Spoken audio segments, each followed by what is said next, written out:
Oh, I normally like to wear my tinfoil hat when I'm researching conspiracy theories, but I'll take that off for you guys. 5G blockers are non-negotiable though.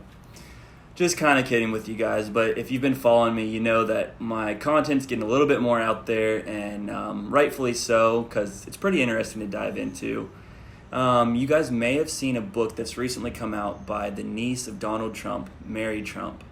This is actually the title of her book, and she's looking to make some money and some fame off of her uncle's name.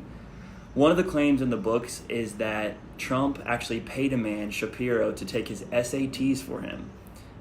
Conveniently enough, Shapiro is no longer living. However, his wife is, and states that Donald Trump actually never met him until after he was in grad school. So that's pretty interesting that there's some false claims already going on. But that's not really the book that I want to talk to you guys about. The book that I want to talk to you guys about blew my mind. It was written in 1896, so this thing's been around for a long time. Call it coincidence, call it time travel, call it something woo-woo, but this book right here blew my mind.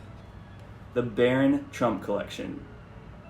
So, like I said, coincidence, could it be? Who knows? The kid looks pretty similar to Barron, though, in the title. I would encourage you to look this up. And just a quick summary of what these tales are about. Filled with exotic flights of fancy, the Barron Trump tales feature a titular character, a wealthy boy who lives in Trump Castle. His name is Wilhelm Heinrich Sebastian von Trump, but for the sake of simplicity, he chooses to go by his title of Baron Trump. The young fellow embarks on time-traveling adventures through human history.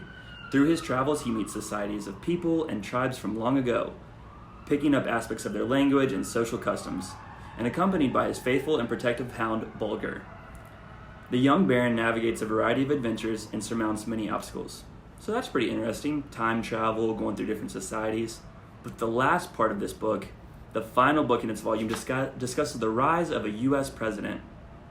Set in America torn by division and dissent, there are references to a hotel on Fifth Avenue in New York, an election of an outsider candidate ensuing a chaotic atmosphere. Written in 1896, pretty interesting how that kind of sounds familiar with what's happening today. So I read the book. My mind is blown. Like I said, I would check it out if I were you. There is so much that reflects what's actually happening in today's society that it's just really hard to believe. When the inauguration happens, the divide is so clear in the country in the book, but the president does have the love of the common people. Kind of sounds familiar. They talk about going back to the gold standard. Weird that we're having a coin shortage. And there's rioting that ensues, but finally at the end of the book, the republic falls and a new system needs to be put in place. So take it for what it is.